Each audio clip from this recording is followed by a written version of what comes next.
नमस्कार मित्रांनो, या चॅनलवर तुमचं सर्वांचं स्वागत आहे। कथेला जास्तीत जास्त लाईक करा, शेअर करा आणि चॅनलला सबस्क्राईब करा।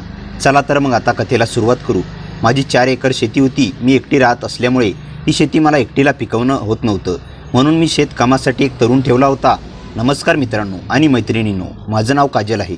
माझं वय 40 वर्ष आहे। जरी मी 40 वर्षाचे असले तरी मी आजही स्वतःला तरुण देखणी आणि स्वाभिमानी समजते, कारण वय हे फक्त आकडा असतं। खरी गोष्ट असते माणसाच्या मनाची आणि त्याच्या जगण्याच्या जिद्दीची। मी एका खेड्यात राहते। माझ्याकडे 4 एकर शेती आहे। ही शेती माझ्यासाठी फक्त उत्पन्नाचे साधन नाही, तर माझ्या आयुष्याचा आधार आहे। पण खरं सांगायचं तर एकटी बाई 4 एकर शेती सांभाळते हे ऐकायला जितकं सोपं वाटतं तितकं ते प्रत्यक्षात घडत नसतं। कारण शेती म्हणजे फक्त शेतात जाणं नाही, शेती म्हणजे उन्हातान्हात राबणं, पावसात भिजणं, रात्री उशिरा पाणी सोडायला उठणं, लाईट गेल्यावर विहिरीकडे धाव जाणं आणि सर्वात महत्त्वाचं म्हणजे प्रत्येक गोष्ट एकटीनेच उचलणं। माझं लग्न झालं होतं, माझं घर होतं, पण आयुष्याने मला अशा वळणावर आणून उभं केलं होतं की आता माझ्यासोबत कोणीच उरलं नव्हतं। काही गोष्टींमुळे मी आतुर खचले होते, मनावर खूप जखमा होत्या, पण त्या जखमा मी आज नाही तर योग्य वेळी तुम्हाला नक्की सांगेन। सध्या मला एक गोष्ट जाणवत होती, माझ्या शेतीसाठी आणि माझ्या आयुष्यासाठी मला एका विश्वास माणसाची गरज होती। असा माणूस जो फक्त मजुरी करणार नाही तर शेतीची जबाबदारी समजून घेईल। मला महिलेची किंवा पुरुषाची गरज नव्हती, मला माणूस हवा होता, तो विश्वासू माणूस। मी या गावात काही लोकांना सांगितलं होतं, कोणी चांगला शेतमजूर असेल तर मला सांगा।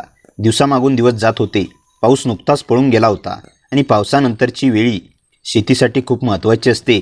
पेरणी करणं गरजेचं होतं। दोन्ही बाजूला उसाचं शेतही होतं, त्याला वेळेवर पाणी द्यायचं होतं। मी एकटी कष्ट करून दमायला लागले होते। शरीर तर दमायचंच, पण मनसुद्धा दमायला लागलं होतं, कारण शेतीसोबत घर, संसार आणि एकटेपणात हे सगळं एकत्र सांभाळणं खूप अवघड होतं। अशातच त्या दिवशी माझ्या एका नातेवाईकाचा फोन आला। त्यांनी मला सांगितलं, काजल, शेतीसाठी एक मजूर भेटला आहे, चांगला आहे, विश्वासू आहे, मेहनती आहे। ऐकून मला क्षणभर वाटलं, देवाने शेवटी माझी हाक ऐकली। मी लगेच म्हणाले, बरं झालं, त्याला पाठवून द्या। आणि त्यांनी सांगितलं, आजच पाठवतो। त्याचं नाव सदाशिव। ते नाव ऐकल्यावर माझ्या मनात एक वेगळी शांतता आली, कारण माझ्यावर असलेली जबाबदारी कमी होणार होती। त्या दिवशी दुपारी मी घरातील काही काम करत होते आणि कामाच्या थकव्यामुळे मी थोडीशी झोपले होते। साधारण अर्ध्या तासाने अचानक दारावरची बेल वाजली। मी दचकून उठले आणि आत दरवाजा उघडला। समोर एक तरुण उभा होता, साधारणतः 30 वर्षाचा असावा। उंच, मजबूत बांधा, चेहऱ्यावर थोडा थकवा, पण डोळ्यात प्रामाणिकपणा आणि नम्रता। अंगात साधे कपडे, राणीमान अगदी साधं, पण तरीही तो फारच देखणा वाटत होता। तो थोडा घाबरल्यासारखा म्हणाला, मी सदाशिव, तुमच्या नातेवाईकांनी मला इथे कामासाठी पाठवलं आहे। आणि ते ऐकताच मला आठवलं की सकाळीच फोनवर चर्चा झाली होती। मी लगेच म्हणाले, हो, या, आत बसा। तो आत आला। मी त्याला बसायला सांगितलं, त्याच्यासाठी पाणी दिलं आणि गावाकडच्या सवयीप्रमाणे मी लगेच गरमागरम चहासुद्धा करून दिला। तो चहा घेताना त्याच्या चेहऱ्यावर थोडीशी ऊर्जा परत येत होती आणि मला वाटलं, हा मुलगा खूप राबणारा दिसतो। चहा झाल्यावर ती म्हणाले, चला, मी तुम्हाला शेती दाखवते। शेती घराच्या पाठीमागेच होती आणि आम्ही दोघेही चालत निघालो। मी पुढे चालत होते आणि सदाशिव माझ्याबरोबर शांतपणे चालत होता। शेतात पोचल्यावर मी त्याला सगळं दाखवायला सुरुवात केली। हा बघ, इथे ऊस आहे आणि हा भाग पेरणीसाठी ठेवला आहे। सुरुवातीला काम थोडं जास्त असेल, पण पेरणी झाली की काम कमी होईल। मी त्याला बोरवेल दाखवली। इथे लाईट कधी असते कधी नसते, कधी रात्रीही पाणी सोडावं लागतं, त्यामुळे वेळेवर लक्ष ठेवावं लागतं। मी त्याला सगळं सांगत होते आणि तो अगदी लक्ष देऊन ऐकत होता। मध्येच तो म्हणाला, बाईसाहेब, काळजी करू नका, मी सगळं पाहीन। त्याच्या बोलण्यात कुठेही आळस नव्हता, कुठेही मोठेपणा नव्हता। आम्ही परत घरासमोर येऊन थांबलो आणि मी विचारलं, तुला आजपासून जमेल का? तो थोडा हसला आणि म्हणाला, बाईसाहेब, हेच काय, यापेक्षा जास्त काम असलं तरी मी करेन। त्याचं वाक्य ऐकून मी हसले, कारण त्याच्या आत्मविश्वासात मला एक आधार दिसत होता। मग मी म्हणाले, ठीक आहे, पण तू इथेच राहणार की रोज ये जा करणार? तो थोडा विचार करून म्हणाला, बाईसाहेब, माझं गाव दूर आहे, रोज ये जा करण्यात वेळ आणि पैसा दोन्ही जाईल। जर इथे राहण्याची सोय झाली तर मला सोपं जाईल। माझ्या घरात 2 खोल्या पडून होत्या। मी म्हणाले, राहण्याची सोय होईल, आपल्या इथे 2 खोल्या शिल्लक, तू इथेच राहू शकतोस। मग मी विचारलं, पगार किती घेणार? तो सरळ म्हणाला, बाईसाहेब, मला 15,000 रुपये पगार द्या आणि मी जेवणाची सोय करीन। मला जेवण बनवता येतं। 15,000 माझ्यासाठी योग्य होते, कारण तो 4 एकर शेती पाहणार होता आणि मला एक आधार मिळणार होता। मी एकटी राहत होते। मी म्हणाले, ठीक आहे सदाशिव, मी तुला 15,000 रुपये पगार देईल। हे ऐकताच तो खूप खुश झाला। त्याने लगेच हात जोडले आणि म्हणाला, धन्यवाद बाईसाहेब। मी त्याला थांबवत म्हणाले, असं धन्यवाद म्हणू नकोस, मी तुला काम देते म्हणजे तुझ्यावर उपकार करत नाही. तुला गरज आहे आणि मला चांगल्या कामगाराची गरज आहे. आपण दोघे एकमेकांना मदत करतोय. माझ्या त्या शब्दावर तो काहीसा शांत झाला. मी सहज म्हणून विचारलं, तू एकटाच राहणार आहेस का की तुझी फॅमिली आहे? हे विचारताच त्याच्या चेहऱ्यावर एक वेगळाच बदल दिसला. तो काही क्षण गप्प झाला, नजर खाली केली आणि मग हळू आवाजात म्हणाला, बाईसाहेब, मी एकटाच राहतो. 4 वर्षापूर्वी माझ्या पत्नीचं निधन झालं. आमचं स्वतःचं घर नाही, त्यामुळे मी ज्या शेतात काम करतो तिथेच राहतो. हे ऐकून माझं मन भरून आलं. मला त्याच्यासाठी खूप वाईट वाटलं, कारण दुःखाची भाषा मला समजत होती. मीही आयुष्यात बरंच काही सहन केलं होतं. आम्ही दोघेही काही वेळ शांत होतो. त्या शांततेत एक वेगळाच भार होता, पण त्या शांततेत मला त्याच्या प्रामाणिकपणाचा विश्वासही वाटत होता. मग सदाशिव म्हणाला, मी उद्या माझं साहित्य घेऊन येतो. मी म्हणाले, बरं. आणि त्याला निरोप देताना माझ्या मनात एक वेगळीच भावना होती. मी माझ्या छोट्या पर्समधून 2000 रुपये काढले आणि त्याच्या हातावर ठेवले. तो लगेच म्हणाला, नको बाईसाहेब, मी ॲडव्हान्स घेत नाही. पण मी ठामपणे म्हणालो, असू दे, हे ॲडव्हान्स समज. उरलेला मी महिना भरल्यानंतर पगार देईन. आणि उद्या तुला सामान आणायचं आहे, रिक्षा वगैरे लागेल. शेवटी त्याने ते पैसे घेतले आणि भरलेल्या डोळ्यांनी माझ्याकडे पाहिलं. त्या नजरेत कृतज्ञता होती, पण त्याहून जास्त एक वेदना होती. आणि मग तो निघून गेला. मी मात्र त्याच्या पाठोमाया मोऱ्या काकृतीकडे पाहत राहिले आणि माझ्या मनात एकच विचार आला, किती प्रामाणिक नोकर आहे. बरं झालं असा माणूस लवकर मिळाला. त्या दिवसानंतर मी माझ्या कामात गुंतून गेले. दिवस कसा गेला मला समजलंच नाही. संध्याकाळी मी खूप थकले होते, पण मनात थोडं समाधान होतं आणि मी आरामात झोपले. सकाळी लवकर उठले, अंगण झाडलं, स्वयंपाक सुरू केला. इतक्यात बाहेरून काही वेळातच रिक्षाचा आवाज आला. मी दरवाजा उघडून पाहिलं तर सदाशिव रिक्षामधून खाली उतरत होता. हातात सामान, खांद्यावर एक पिशवी आणि चेहऱ्यावर कामाला लागण्याची तयारी. तो मटेरियल घेऊन आला होता. तो माझ्याकडे पाहून तो हसला. मी त्याला पैसे दिले आणि त्याने रिक्षातून सगळं साहित्य उतरवून घेतलं. रिक्षावाला निघून गेला. सदाशिव माझ्याजवळ आला. मी त्याला त्या 2 खोल्याची चावी दिली आणि तो लगेच त्या खोल्यामध्ये आपलं साहित्य ठेवायला लागला. कपडे, भांडी, एक छोटी पिशवी आणि कामासाठी लागणारे साहित्य सगळं अगदी शिस्तीत ठेवत होता.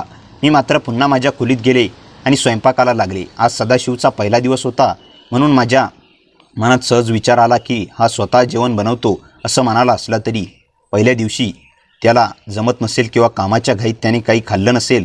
आपण त्याला जेवायला बोलावं. आणि खरं सांगायचं तर त्या घरात इतक्या दिवसांनी कोणीतरी माणूस आलेला होता, त्यामुळे घरात एक वेगळं चैतन्य निर्माण झालं होतं. माझा स्वयंपाक झाला. मी त्याच्यासाठी जेवण वाढायला तयार ठेव. तेवढ्यात सदाशिव सगळं साहित्य ठेवून माझ्या दारासमोर आला आणि म्हणाला, बाईसाहेब, मी आत्तापासूनच कामावर जातो. मी म्हणाले, अरे थांब, जेवण वगैरे केलं आहे का? तो क्षणभर गप्प झाला आणि मग म्हणाला, बाईसाहेब, मी बाहेरून नाश्ता करून आलो आहे. पण त्याच्या आवाजात, त्याच्या चेहऱ्यावर मला स्पष्ट जाणवत होतं की तो खोटं बोलतोय. तुम्हाला मात्र नको म्हणून किंवा माझ्यावर ओझं नको म्हणून नाश्ता केल्याचं लपवत होता. मला ते विचारायचं होतं, पण त्याची सवय ती फारच मनाला लागली. मी म्हणाले, सदाशिव, मी तुझं जेवण बनवलं आहे. आधी जेवण कर, मग शेतात जा. काम तर रोजच आहे, पण पोट भरलेलं पाहिजे. त्याने होकारार्थी मान हलवली आणि मग मी त्याच्यासाठी जेवण वाढलं. तो फरशीवर खाली बसून जेवायला लागला. मी मात्र त्याच्याकडे पाहत राहिले. तो इतक्या मनापासून जेवत होता की मला वाटला किती दिवसापासून असंच घरचं जेवण खात नसेल. त्याचे डोळे भरून आले होते, पण तो माझ्यापासून ते लपवत होता. त्याच्या चेहऱ्यावरचे भाव मी ओळखले, कारण दुःख लपवायची कला मला देखील आयुष्याने शिकवली होती. काही वेळाने त्याचं जेवण झालं. त्याने पाणी प्यायला आणि माझ्याकडे पाहून म्हणाला, बाईसाहेब, आता मी शेतात जातो. बऱ्याच शेतातील वसा सुकून गेली आहे, त्याला पाणी देणं गरजेचं आहे आणि आपण पेरणी 1-2 दिवसात घेऊया. शेतात काय पेरायचं ते तुम्ही सांगा. मी म्हणाले, बरं, जाऊन काम कर आणि सायंकाळी ये. आणि मग सदाशिव शेतात निघून गेला. मी मात्र खोलीत TV पाहत बसले होते. पण खरं सांगायचं तर मला घरात एकटीला खूप कंटाळा येत होता, कारण इतके दिवस मी एकटीच ज्या मनात विचार, आठवणी, दुःख हेच सगळं होतं. आणि आता सदाशिव आल्यावर घरात आवाज होता, हालचाल होती, त्यामुळे त्या शांततेची सवय अचानक तुटली होती. संध्याकाळचे साधारण 5 वाजले. दारावर ठकठक झाली. मी दरवाजा उघडला. समोर सदाशिव उभा होता. शेतात दिवसभर कष्ट केल्यामुळे त्याच्या अंगावर घामाच्या धारा होत्या. चेहरा मळलेला होता, पण तरीही तो खूप देखणा दिसत होता. मला पाहून तो हसला आणि म्हणाला, बाईसाहेब, आज मी 1 एकर उसाला पाणी पाजलं. बाकीच्या उद्या पाहीन. आणि पाणी पाजत उद्या मी पेरणी करून घेईन. शेतात काय पेरायचं ते सांगा. मी त्याला सांगितलं, 1 एकरामध्ये मका पेरूया आणि दुसऱ्या भागात उसाची नवीन लागवड करूया. पाणी भरपूर आहे आणि जमिनीत दम आहे. त्याने होकारार्थी मान हलवली. ठीक आहे बाईसाहेब, असं म्हणत तो त्याच्या रूममध्ये निघून गेला. मी मात्र काही वेळ तिथे बसून राहिले आणि मनात एकच विचार आला, खरंच सदाशिव आल्यामुळे माझं काम हलकं झाल्यासारखं वाटते. शेतीचा ताण कमी झालाय. असे 2-4 दिवस गेले. त्या आठवड्याभरातच सदाशिवने शेतात ऊसाची लागवड केली, मक्याची पेरणी करून घेतली. तो नियमित सकाळी लवकर उठायचा, कामावर जायचा आणि संध्याकाळी काम पूर्ण करून घरी यायचा. त्याचे शेतीवरचं प्रेम, काम करण्याची पद्धत आणि शिस्त मला फारच आवडायला लागली होती. तो स्वतः जेवण बनवत होता सकाळी आणि संध्याकाळी, आणि मी हे सर्व पाहत होते. हळूहळू दिवस पुढे जात होते आणि घरात त्याच्या अस्तित्वामुळे एक वेगळी सुरक्षितता वाटायला लागली होती. त्या दिवशी अंगणातल्या आंब्याच्या झाडाखाली सदाशिव बसला होता. बाजूलाच मी काही फुलांची झाडे लावली होती. त्या फुलांच्या झाडांना पाणी घालण्यासाठी मी त्याच्याकडे गेले. तो मला पाहताच हसून म्हणाला, "बोला बाईसाहेब, काय आज्ञा आहे?" मी त्याच्याकडे पाहून हसले आणि तोही माझ्याकडे पाहून हसला.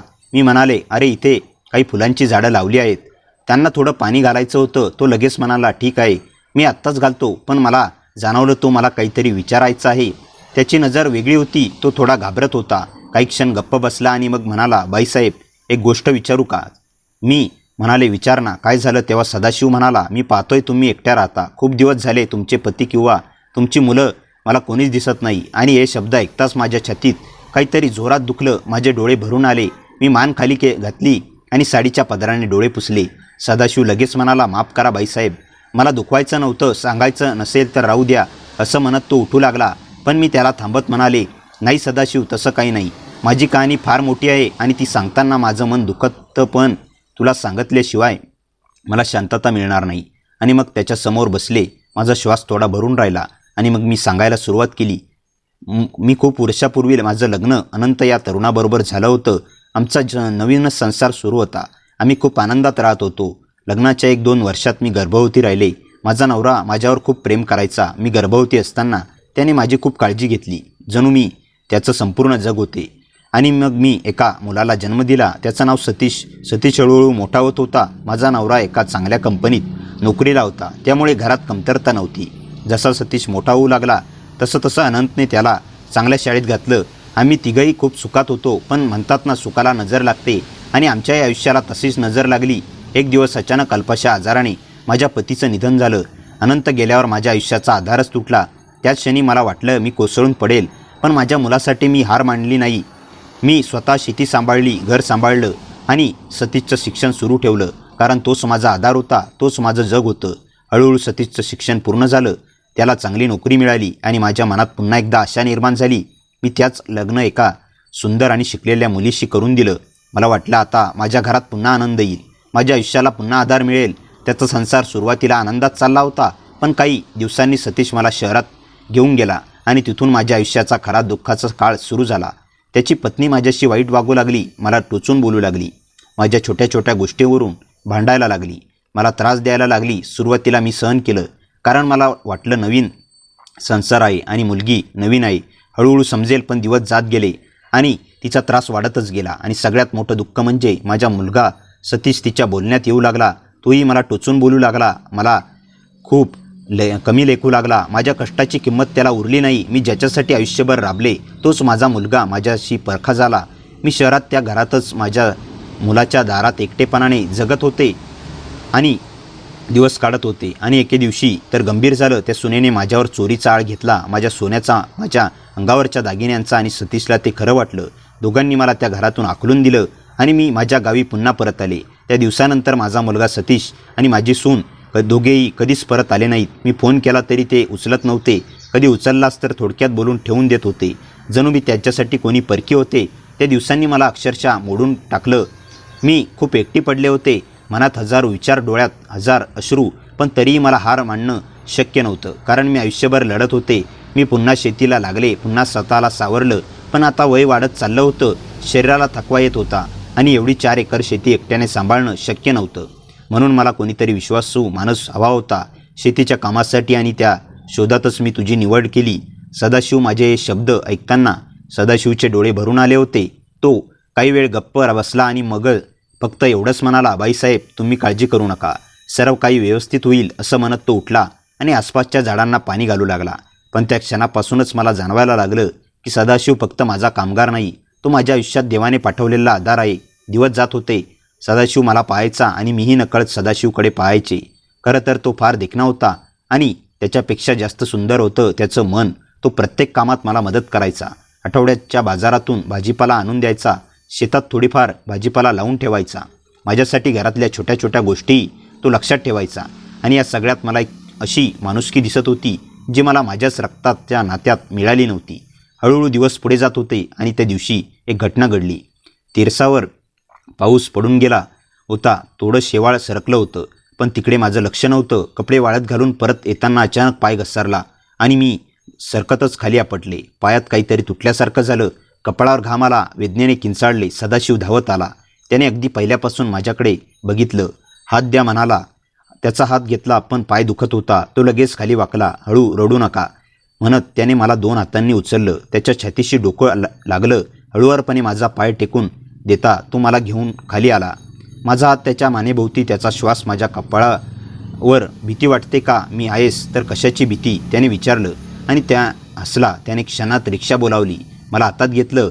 रिक्षात बसवताना त्याने माझे पाय हाताने सांभाळला. मी आहे ना तुझ्यासाठी म्हणाला.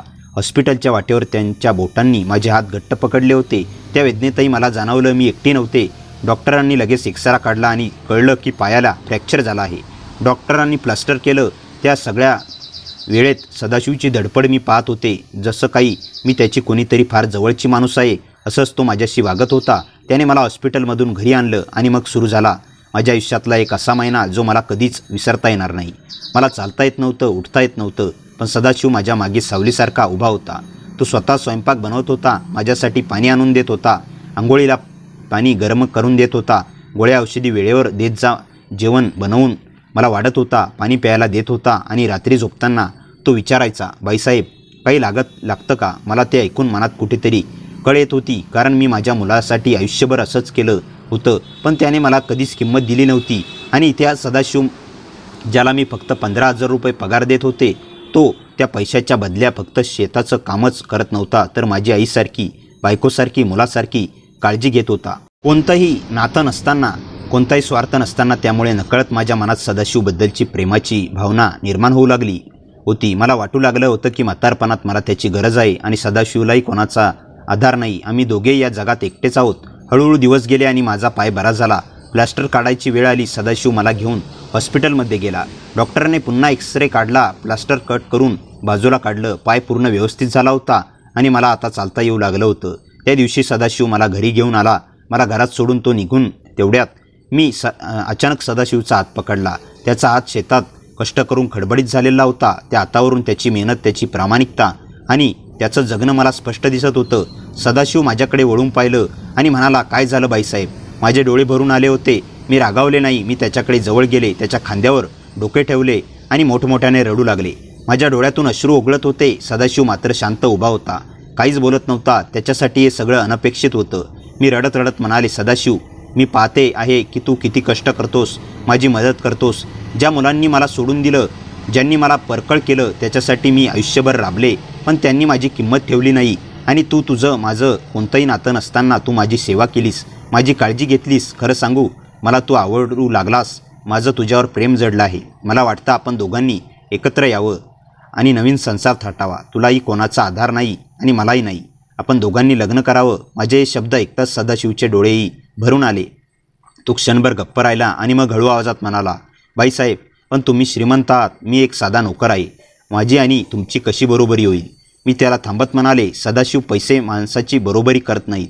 माणसाची बरोबरी मन करतं, स्वभाव करतं आणि प्रेम करतं. मला तुझ्यात जे दिसलं ते माझ्या आयुष्यात मला कधीच कुणा दिसलं नाही. मी कित्येक दिवसापासून पाहते आहे तू माझीशी किती प्रामाणिकपणाने वागतोस. मला जर तुझ्यासारखा जोडीदार मिळाला तर माझ्या आयुष्याचं सार्थक होईल. मीही तुझ्यावर भरभरून प्रेम करेन, तुझी काळजी घेईन, तुला कधीही एकटं वाटू देणार नाही. असं म्हणत आम्ही दोघांनी एकमेकांचे हात हातात घेतले आणि त्या दिवसापासून माझं आणि सदाशिवचं प्रेम अधिक घट्ट होत गेलं. हळूहळू दिवस पुढे जात होते. सदाशिव शेतात काम करायचा आणि मला वेळ मिळेल तशी मी त्याच्यासाठी जेवण घेऊन शेतात जायचे. कधीकधी आम्ही दोघं शेतात एकत्र काम करायचो. ऊसाची शेती ती बहरत होती. मका डोलू लागला होता आणि त्याच्याबरोबर आमचं प्रेमही हळूहळू बहरत होतं. आमच्या घरात पुन्हा हास्य आलं होतं. पुन्हा जगण्याची उमेद आली होती. दुसऱ्या दिवशी सकाळी मी नेहमीप्रमाणे लवकर उठले. अंगणात गार वारा वाहत होता. सदाशिव आधीच उठून गाईला चारा घालत होता. त्याच्या चेहऱ्यावरचं समाधान पाहून माझ्या मनात एक वेगळीच ऊब निर्माण झाली. मी त्याच्यासाठी चहा बनवला. तो कप हातात घेत म्हणाला, काजल, आता बाईसाहेब म्हणायला मन तयार होत नाही. त्याच्या तोंडून पहिल्यांदाच माझं नाव ऐकलं आणि माझं हृदय धडधडू लागलं. मी हलकसं हसत म्हणाले, मग आजपासून फक्त काजल म्हण. तोही असला. त्या एका शब्दाने आमच्यातलं अंतर आणखी कमी झालं. दिवस पुढे जात होते. गावात आमच्या नात्याची कुजबूज सुरू झाली होती. काही जण म्हणत होते 40शीत लग्न, तेही स्वतःच्या मजुराशी. पण आम्ही दोघांनी कोणाच्याही बोलण्याकडे लक्ष दिलं नाही. कारण आम्हाला माहीत होतं की आयुष्य जगायचं असतं लोकांसाठी नाही तर स्वतःच्या मनासाठी. एका संध्याकाळी आम्ही दोघं उसाच्या शेतात फिरत होतो. सूर्य मावळत होता. आकाश केशरी झालं होतं. वाऱ्याने उसाची पानं सळसळत होती. मी शांतपणे चालत होते. अचानक सदाशिवने माझा हात हातात घेतला. मी त्याच्याकडे पाहिलं. त्याच्या डोळ्यात खूप प्रेम होतं. तो म्हणाला, काजल, मला कधीच वाटलं नव्हतं की माझ्यासारखा साध्या माणसावर कुणी इतकं प्रेम करेल. मी त्याचा हात घट्ट पकडत म्हणाले, मलाही वाटत नव्हतं की माझ्या आयुष्यात पुन्हा प्रेम येईल. आम्ही काही क्षण तसेच उभे राहिलो. त्या शांततेत शब्दाची गरजच नव्हती. काही दिवसांनी आम्ही साध्या पद्धतीने गावातील मंदिरात लग्न करण्याचा निर्णय घेतला. पण लग्नाच्या 2 दिवस आधी अचानक माझा मुलगा सतीश आणि त्याची पत्नी गावात आले. अनेक वर्षांनी त्यांना पाहून माझं मन हेलावलं. सतीश माझ्यासमोर येऊन म्हणाला, आई, आम्हाला माफ कर, आम्ही चूक केली. त्याच्या डोळ्यात अश्रू होते, पण त्याच्या पत्नीच्या नजरा मात्र सतत माझ्या शेतीवर फिरत होत्या. मला काहीतरी वेगळंच जाणवत होतं. त्या रात्री मी पाणी प्यायला उठले. अंगणातून आवाज येत होता. मी शांतपणे पुढे गेले. सतीश आणि त्याची पत्नी हळू आवाजात बोलत होते. ती म्हणत होती, आईचं लग्न झालं तर शेतीवरचा आपला हक्क संपेल. काहीतरी करायला हवं. हे ऐकताच माझ्या पायाखालची जमीन सरकली. ते माझ्याकडे प्रेमाने आले नव्हते तर शेतीसाठी आले होते. दुसऱ्या दिवशी सकाळी मी सदाशिवला सगळं सांगितलं. तो शांतपणे म्हणाला, काजल, निर्णय तुझा आहे, पण तुझं मन पुन्हा कोणी तोडू देऊ नकोस. त्याच्या एका वाक्याने मला ताकद मिळाली. मंदिरात लग्नाची तयारी सुरू झाली. गावातील काही लोक जमले होते. इतक्यात सतीश पुढे आला आणि मोठ्याने म्हणाला, हे लग्न होऊ शकत नाही. सगळे त्याच्याकडे पाहू लागले आणि तो म्हणाला, ही माझी आई आहे. तिची संपत्ती हा माणूस बळकावणार आहे. वातावरणात तंग झाले. तेवढ्यात सदाशिव पुढे आला. तो शांत आवाजात म्हणाला, मला काजलच्या एका रुपयाचीही गरज नाही. त्याने आपल्या खिशातून आधीच तयार केलेले काही कागद बाहेर काढले. या कागदावर मी लिहून दिलं आहे की काजलच्या शेतीवर, घरावर किंवा पैशावर माझा आज, उद्या किंवा कधीच कोणताही हक्क राहणार नाही. मला फक्त तिची साथ हवी आहे. सगळे स्तब्ध झाले. माझ्या डोळ्यातून अश्रू वाहू लागले. गावातील लोकांनी टाळ्या वाजवल्या. सतीशची मान खाली गेली. त्याला समजले की ज्याच्यावर तो आरोप करत होता तो माणूस खरोखरच निस्वार्थी आहे. सतीश माझ्या पायाशी बसला. तो रडत म्हणाला, आई, मला माफ कर. मी पत्नीच्या बोलण्यावर विश्वास ठेवला. तुझं प्रेम ओळखू शकलो नाही. मी त्याच्या डोक्यावर हात ठेवला आणि म्हणाले, मुला आईचं मन मोठं असतं. मी तुला माफ केलं, पण माझ्या आयुष्याचा निर्णय आता मी स्वतः घेईन. यानंतर मी आणि सदाशिवने मंदिरात साध्या पद्धतीने एकमेकांच्या गळ्यात हार घातले. देवासमोर उभं राहून नव्या आयुष्याची सुरुवात केली. त्या दिवशी मला एक गोष्ट समजली. रक्ताचं नातं नेहमीच खरं असतं असं नाही, पण मनाने जोडलेलं नातं आयुष्यभर साथ देतं. आम्ही दोघांनी मिळून शेती आणखी फुलवली. ऊसाचे पीक दुप्पट आले. मका भरघोस झाला आणि आमच्या घरात पुन्हा हसू, आनंद आणि समाधान परत आलं. आयुष्याच्या संध्याकाळी मला असा जोडीदार मिळाला ज्याने संपत्तीवर नाही तर माझ्या मनावर प्रेम केलं आणि मला पुन्हा जगायला शिकवलं. दुसऱ्या लग्नानंतर आमच्या आयुष्यात एक नवीन अध्याय सुरू झाला. सकाळी आम्ही दोघे एकत्र उठायचो. मी स्वयंपाक करायचे तर सदाशिव अंगण झाडून जनावरांची काळजी घ्यायचा. मग आम्ही दोघे चहा घेत घेत दिवसाचं नियोजन करायचो. मला आता एकटेपणा वाटत नव्हता. घरात पुन्हा हसू ऐकू येत होतं. माझ्या चेहऱ्यावरचं हरवलेलं समाधान पुन्हा परत आलं होतं. गावात सुरुवातीला काही लोक आमच्याबद्दल कुजबूज करत होते, पण जेव्हा ज्यांनी सदाशिवचं वागणं पाहिलं तेव्हा त्यांची बोलती बंद झाली. तो प्रत्येकाशी नम्रपणे वागायचा. कोणाचंही वाईट बोलायचं नाही. त्यामुळे हळूहळू गावातील लोकांचाही आमच्याकडे पाहण्याचा दृष्टिकोन बदलला. एक दिवस आम्ही दोघे उसाच्या शेतात फेरफटका मारत होतो. उसाची पिकं वाऱ्यावर डोलत होती. सूर्यास्ताची वेळ होती. मी शांतपणे शेताकडे पाहत उभी होते. तेवढ्याच सदाशिव माझ्या जवळ आला आणि त्याने अलगद माझा हात हातात घेतला आणि म्हणाला, काजल, तुझ्यामुळे माझं आयुष्य पुन्हा उजळलं. मला वाटायचं माझं आयुष्य एकटेपणातच संपेल, पण देवाने मला तुझी साथ दिली. त्याचे शब्द ऐकून माझ्या डोळ्यात पाणी आलं. मी त्याच्या खांद्यावर डोकं टेकवलं आणि म्हणाले, सदाशिव, तू नसतास तर मीही कधीच तुटून गेली असते. आता उरलेलं आयुष्य तुझ्यासोबतच जगायचं आहे. त्या दिवसापासून आमचं नातं आणखी घट्ट होत गेलं. आम्ही एकमेकांशी मनमोकळ्या गप्पा मारायचो. संध्याकाळी अंगणात बसून चहा घ्यायचो. कधी जुन्या आठवणी काढायचो तर कधी भविष्याची स्वप्न रंगवायचो. एकमेकांचा सहवासच आमच्यासाठी सर्वात मोठा आनंद झाला होता. मात्र सुखाला पुन्हा एकदा कोणाची तरी नजर लागली. एका सकाळी गावातील तलाठी आणि 2 अधिकारी आमच्या घरी आले. त्यांनी सांगितलं की सरकार नवीन रस्ता काढणार आहे आणि त्यासाठी आमच्या शेताचा काही भाग संपादित केला जाणार आहे. हे ऐकून मला मोठा धक्का बसला. त्या जमिनीशी माझ्या आयुष्याचा असंख्य आठवणी जोडलेल्या होत्या. मी खूप अस्वस्थ झाले, पण सदाशिव शांत होता. तो म्हणाला, घाबरू नकोस, आधी सगळी कागदपत्र पाहू, जे योग्य असेल तेच करू. दुसऱ्या दिवशी आम्ही तहसील कार्यालयात गेलो. कागदपत्र तपासताना सदाशिवच्या लक्षात आलं की काही कागदपत्रांमध्ये फेरफार करण्यात आला आहे. आमच्या 4 एकराऐवजी 6 एकर जमीन दाखवली आहे. म्हणजेच कोणीतरी आमची जास्त जमीन बळकावण्याचा प्रयत्न करत होता. सदाशिवने लगेच हरकत नोंदवली. अधिकाऱ्यांनाही संशय आला. चौकशी सुरू झाली. 2 दिवसांनी सत्य समोर आलं. गावातीलच एक जमीन दलाल आणि त्याच्यासोबत 2 कर्मचारी मिळून बनावट कागद तयार करत होते. आमची जमीन कमी पैशात हस्तगत करून नंतर मोठ्या किमतीत विकण्याचा त्यांचा डाव होता. चौकशीत सगळं उघड झालं आणि तो व्यवहार रद्द करण्यात आला. अधिकारी स्वतः आमच्या घरी आले आणि म्हणाले, तुमचं नुकसान होण्यापासून वेळेत बचाव झाला. त्यांचं श्रेय सदाशिवच्या सतर्कतेला जातं. त्या दिवशी मला सदाशिवचा पुन्हा एकदा अभिमान वाटला. त्याने फक्त माझ्या मनाचीच नाही तर माझ्या आयुष्यभराच्या कष्टाची रक्षा केली होती. रात्री आम्ही अंगणात बसलो होतो. चांदणं पडलं होतं. मी त्याच्याकडे पाहून हसले. तो म्हणाला, काय झालं? मी म्हणाले, माझ्या आयुष्यात देव 2 वेळा आला. पहिल्यांदा माझ्या मुलाच्या रूपात यावा असं वाटलं होतं, पण आता आला नाही. दुसऱ्यांदा तो तुझ्या रूपात आला आणि कायमचा माझ्यासोबत राहिला. सदाशिव काही बोलला नाही. तो फक्त माझा हात आपल्या हातात घेतला आणि त्याच्या हातात उभेत मला आयुष्यभराची सुरक्षितता जाणवत होती. पण आम्हाला अजून माहीत नव्हतं की खरी परीक्षा तर आता सुरू होणार होती.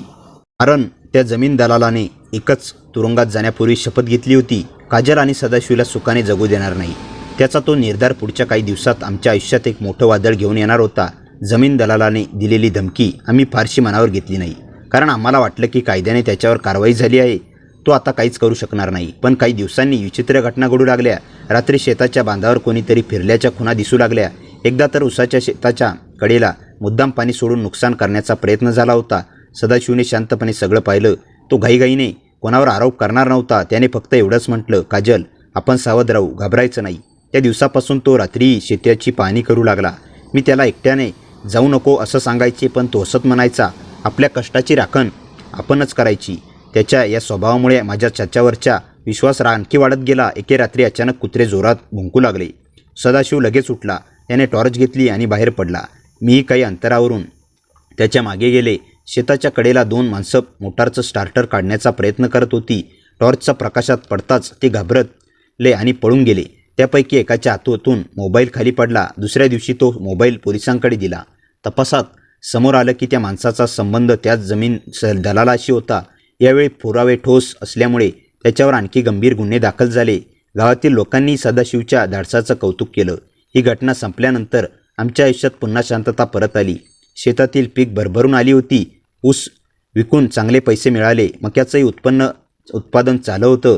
अनेक वर्षांनी मी निर्धास्तपणे हसत होते. सदाशिव म्हणाला, हे सगळं तुझ्या कष्टाचं फळ आहे. मी त्याला उत्तर दिलं, नाही, आपल्या दोघांच्या विश्वासाचं फळ आहे. काही दिवसांनी गावात कृषी प्रदर्शन भरलं. आम्ही आमच्या शेतातील उत्पादन घेऊन तिथे गेलो. आधुनिक शेती, ठिबक सिंचन आणि पीक नियोजन याबद्दल माहिती घेतली. सदाशिवला नवीन गोष्टी शिकायची खूप आवड होती. त्याने प्रदर्शनातून काही सुधारित बियाणं आपली आणि नवीन शेतीची साधनं घेतली. पुढच्या हंगामात त्याचा चांगला फायदा झाला. हळूहळू आमची शेती गावात आदर्श म्हणून ओळखू जाऊ लागली. अनेक शेतकरी आमच्याकडे सल्ला घेण्यासाठी येऊ लागले. मला अभिमान वाटत होता की ज्या शेतीला कधी काळी मी एकटी सांभाळताना थकून जायचे, ती शेती आता अनेकांसाठी प्रेरणा बनली होती. एक संध्याकाळी आम्ही दोघे विहिरीजवळ बसलो होतो. सूर्य मावळत होता. पक्ष्यांचे थवे घरट्याकडे परतत होते. मी सदाशिवला विचारलं, तुला आयुष्यात अजून काही हवं आहे का?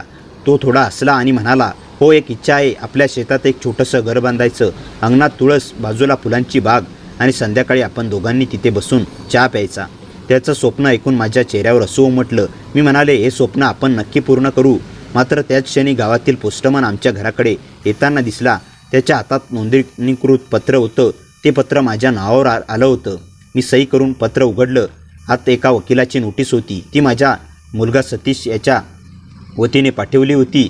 नोटिशीत लिहिलं होतं की वडिलोपार्जित मालमत्तेवर त्याचा कायदेशीर हक्क आहे आणि शेतीच्या वाटणीसाठी तो न्यायालयात जाणार आहे. ते पत्र वाचून माझे हात थरथरू लागले. मी शांतपणे सदाशिवकडे पाहिलं. त्याने नोटीस हातात घेतली, पूर्ण वाचली आणि शांत आवाजात म्हणाला, आता खरी लढाई सुरू होते. पण यावेळी तू एकटी नाहीस. सदाशिवच्या त्या शब्दांनी माझ्या मनात धैर्य निर्माण झालं. पण त्या रात्री मला झोप लागली नाही. एका बाजूला माझा मुलगा सतीश आणि दुसऱ्या बाजूला माझं आयुष्यभराचे कष्टाने उभं केलेलं घर होतं आणि शेती. आई म्हणून मुलाकडे ओढ घेत होतं. पण स्वाभिमान मला मागे हटू देत नव्हता. दुसऱ्या दिवशी सकाळीच सतीश त्याच्या वकिलासोबत आमच्या घरी आला. त्याचा चेहरा पूर्वीसारखाच कठोर होता. त्याने घरात पाऊल टाकताच आजूबाजूला नजर फिरवली आणि थेट म्हणाला, आई शेवटचं सांगतो, शेती माझ्या नावावर करून दे, नाहीतर कोर्टात भेटू. मी काही बोलणार इतक्यात सदाशिव शांतपणे पुढे आला. तो म्हणाला, सतीश आवाज कमी ठेव, ही तुझी आई आहे. सतीशने रागाने त्याच्याकडे पाहत म्हणाला, तू मध्ये बोलू नकोस. तू फक्त नोकर होतास. माझ्या आईच्या संपत्तीवर डोळा ठेवून तिच्याशी लग्न केलंस. हे ऐकताच माझा संताप अनावर झाला. मी पहिल्यांदाच मुलावर मोठ्याने ओरडले. बस, पुरं झालं सतीश. ज्याला तू नोकर म्हणतोयस त्याने माझे पाय मोडले तेव्हा रात्रंदिवस सेवा केली. तू एकदाही विचारायला आला नव्हतास. माझ्यावर चोरीचा खोटा आरोप झाला तेव्हा तू माझ्यावर विश्वास ठेवला नाहीस. आज तुला आईची आठवण नाही, फक्त शेतीची आठवण झाली आहे. घरात काही शांतता पसरली. सतीश काही बोलणार इतक्यात अंगणात एक चारचाकी येऊन थांबली. त्यातून एक 60-65 वर्षाचे गृहस्थ उतरले. त्यांना पाहताच माझे डोळे विस्फारले. अरे दादा, ते माझे मोठे भाऊ होते. जवळजवळ 20 वर्षापूर्वी आमचा संपर्क नव्हता. ते थेट घरात आले आणि म्हणाले, काजल, मला सगळं कळलं म्हणून आलो. सतीश त्यांना ओळखत होता. ते शांतपणे खुर्चीवर बसले आणि त्यांच्या बॅगेतून एक जुनी फाईल बाहेर काढली. ही तुझ्या वडिलांची कागदपत्रं आहेत. मी आश्चर्याने ती फाईल उघडली, ज्यामध्ये बाबांनी त्यांच्या हस्ताक्षरात लिहिलेलं होतं. एक नोंदणीकृत घोषणापत्र होतं. त्यात स्पष्ट लिहिलं होतं, माझी मुलगी काजल हिने माझ्या म्हातारपणी माझी सेवा केली म्हणून ही 4 एकर शेती तिच्या स्वतःच्या नावाने देत आहे. या जमिनीवर भविष्यात कोणाचाही जन्मसिद्ध हक्क राहणार नाही. सतीशच्या वकिलाने कागदपत्र नीट तपासले. त्याच्या चेहऱ्यावरचा आत्मविश्वास क्षणात नाहीसा झाला. तो सतीशला बाजूला घेऊन गेला आणि हळू आवाजात म्हणाला, ही केस जिंकणं जवळजवळ अशक्य आहे. कागद पूर्णपणे वैध आहेत. हे ऐकताच सतीशचा चेहरा उतरला. पण खरी गोष्ट अजून बाकी होती. माझे भाऊ म्हणाले, काजल, मला अजून एक सत्य सांगायचं आहे. मी त्याच्या चेहऱ्याकडे पाहिलं. ते म्हणाले, तुला आठवतं का, तुझ्या नवऱ्याच्या मृत्यूनंतर त्यांच्या कंपनीकडून काही कागद आले होते. मी मान हलवली. तेव्हा तू दुःखात होतीस. ते कागद मी सांभाळून ठेवले होते आणि काही महिन्यापूर्वी ते पुन्हा पाहिले. त्यात तुझ्या नवऱ्याने घेतलेल्या कंपनीच्या शेअरची नोंद होती. माझा श्वास रोखला गेला. त्या शेअरची आजची किंमत, ते काही क्षण थांबले, जवळजवळ 2 कोटी रुपये आहेत. हे ऐकताच सतीश आणि त्यांची पत्नी एकमेकांकडे पाहू लागले. त्यांच्या चेहऱ्यावर पुन्हा लोभ स्पष्ट दिसत होता. तेवढ्यात सतीश अचानक माझ्या पायावर बसला. आई, मला माफ कर. मी चूक केली. मी त्याच्या डोळ्यात पाहिलं. आता त्या डोळ्यात पश्चाताप होता की 2 कोटीचा मोह हे ओळखणं कठीण होतं. मी काही उत्तर दिलं नाही. मात्र सदाशिव शांतपणे सगळं पाहत होता. रात्री आम्ही दोघे अंगणात बसलो होतो. मी त्याला विचारलं, तुला काय वाटतं, सतीश खरंच बदलला असेल का? सदाशिव काही क्षण विचारात पडला. मग तो म्हणाला, काजल, माणूस बदलू शकतो, पण काही वेळात त्याचा बदल हा मनाचा नसतो, परिस्थितीचा असतो. निर्णय घेण्याआधी त्याची परीक्षा घेणं गरजेचं आहे. मी त्याच्याकडे पाहून मान हलवली. दुसऱ्या दिवशी मी एक निर्णय घेतला. मी सतीशला सांगितलं, जर तुला खरंच आई हवी असेल तर 6 महिने माझ्यासोबत या गावात राहा. शेतीत काम कर, माझी सेवा कर. 1 रुपयाचीही चर्चा करायची नाही. 6 महिन्यानंतर मी स्वतः ठरवेन तुला काय द्यायचं. सतीश काही क्षण गप्प राहिला. त्याच्या पत्नीचा चेहरा मात्र पडला. मी त्याला बाहेर घेऊन गेली आणि कुजबुजत म्हणाली, 6 महिने गावात राहायचं, शेतीत काम करायचं, हे शक्य नाही. पण सतीशने यावेळी अनपेक्षित उत्तर दिलं, यावेळी मी माझ्या मनाचं ऐकणार आहे. या ऐकताच त्याची पत्नी संतापाने तिथून निघून गेली. पण त्याच रात्री ती कुणाला तरी फोन करून म्हणाली, प्लॅन बदलला आहे, आता दुसरा मार्ग वापरावा लागेल. घराच्या मागच्या बाजूला उभा असलेला सदाशिव तिचं ते वाक्य स्पष्ट ऐकत होता. त्याला जाणवलं की अजून एक मोठं संकट त्याच्या दारावर येऊन उभं आहे. सदाशिवने त्या रात्री ऐकलेलं वाक्य माझ्यापासून लपवलं नाही. सकाळी त्याने शांतपणे मला सगळं सांगितलं.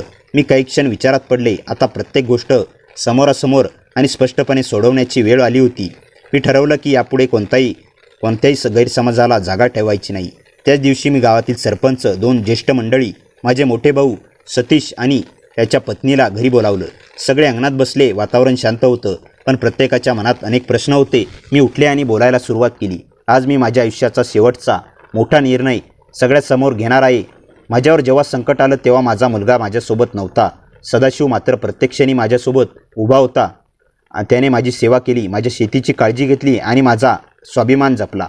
त्यामुळे तो माझ्यासाठी फक्त नवरा नाही तर माझा खरा साथीदार आहे. हे ऐकून सतीशने मान खाली घातली. मी पुढे म्हणाले, पण मी आई आहे. माझ्या मनात मुलाबद्दलचा राग कायमचा ठेवायचा नाही. तेवढ्यात सतीश उठला. त्याच्या डोळ्यात अश्रू होते. आई, मला आता सगळं समजलं आहे. मला शेती नको, पैसे नकोत, मला फक्त तुझा आशीर्वाद हवा आहे. मी खूप मोठी चूक केली. माझ्या स्वार्थामुळे मी माझी आईच गमावली. त्याच्या पत्नीच्या डोळ्यातही पश्चाताप दिसत होता.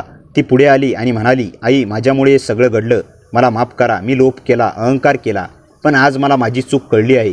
अंगणात काही क्षण शांतता पसरली. मी दोघांकडे पाहिलं. त्यांच्या चेहऱ्यावर यावेळी खोटेपणापेक्षा खरा पश्चाताप अधिक दिसत होता. मी पुढे जाऊन सतीशच्या डोक्यावर हात ठेवला. चुका प्रत्येकाकडून होतात, पण त्या मान्य करून बदलणारा माणूस मोठा होत असतो. मी तुम्हा दोघांना माफ करते. हे ऐकताच सतीश माझ्या गळ्यात पडून रडू लागला आणि गावातील लोकांच्या डोळ्यातही पाणी आलं. आणि काही दिवसांनी मी माझ्या वकिलाला बोलावलं. मी स्पष्ट सांगितलं की ही 4 एकर शेती माझ्या आणि सदाशिवच्या आयुष्यभर आमच्या नावावर राहील. आमच्या निधनानंतर तो सतीशला मिळेल, पण अट एकच, ती कधीही विकायची नाही. शेती जपायची, वाढवायची आणि त्यातूनच संसार चालवायचा. सतीशने कोणताही आक्षेप घेतला नाही. उलट तो म्हणाला, आई हीच तुमची खरी शिकवण आहे, मी ती आयुष्यभर पाळेन. याचबरोबर मी माझ्या नवऱ्याच्या कंपनीतील शेअर्समधून आलेल्या पैशापैकी काही रक्कम गावातील गरीब आणि गरजू मुलांच्या शिक्षणासाठी देणगी म्हणून दिली. उरलेल्या पैशात आम्ही शेतात ठिबक सिंचन बसवलं, एक लहानसं आधुनिक शेतघर बांधलं आणि काही भागात फळबाग लावली. काही काळ पुढे सरकत गेला. सतीश आणि त्याची पत्नी दर महिन्याला गावाला येऊ लागले. हळूहळू त्यांच्या वागण्यातही खरा बदल दिसू लागला. ते शेतीत हातभार लावू लागले. आमचं नातं पुन्हा जुळलं. एक संध्याकाळी मी आणि सदाशिव शेताच्या बांधावर बसून मावळता सूर्य पाहत होतो. वाऱ्यावर उसाची पिकं डोलत होती, पक्षी घरट्याकडे परतत होते. मी त्याच हातात हात घेत म्हणाले, आयुष्याने मला खूप दुःख दिलं, पण शेवटी त्याच आयुष्याने मला तुझ्यासारखा साथीदार दिला. सदाशिव हसत म्हणाला, दुःख कायम राहत नाही, पण माणसाने चांगुलपणा सोडू नये, शेवटी त्याचंच फळ मिळतं. मी त्याच्या खांद्यावर डोकं टेकवलं. आमच्यासमोर हिरवीगार शेती होती. मनात समाधान होतं आणि आयुष्याबद्दल कोणतीही तक्रार उरली नव्हती. या कथेचा संदेश एवढाच, नाती रक्ताने नाही तर विश्वास, प्रेम आणि संकटात दिलेल्या साथीनं टिकतात. संपत्तीपेक्षा माणुसकी मोठी असते आणि खरी साथ देणारा माणूसच आयुष्याची सर्वात मोठी कमाई असतो. मित्रांनो, कथा कशी वाटली कमेंटमध्ये नक्की सांगा. कथेला जास्तीत जास्त लाईक करा आणि हाईप करा आणि आपल्या मित्रमैत्रिणींमध्ये शेअर करा. आणि हो, चॅनलवर नवीन असाल तर चॅनलला सबस्क्राईब करायला विसरू नका. भेटूया पुन्हा अशाच इंटरेस्टिंग आणि धमाकेदार कथेसह. तोपर्यंत हसत राहा, खुश राहा. धन्यवाद.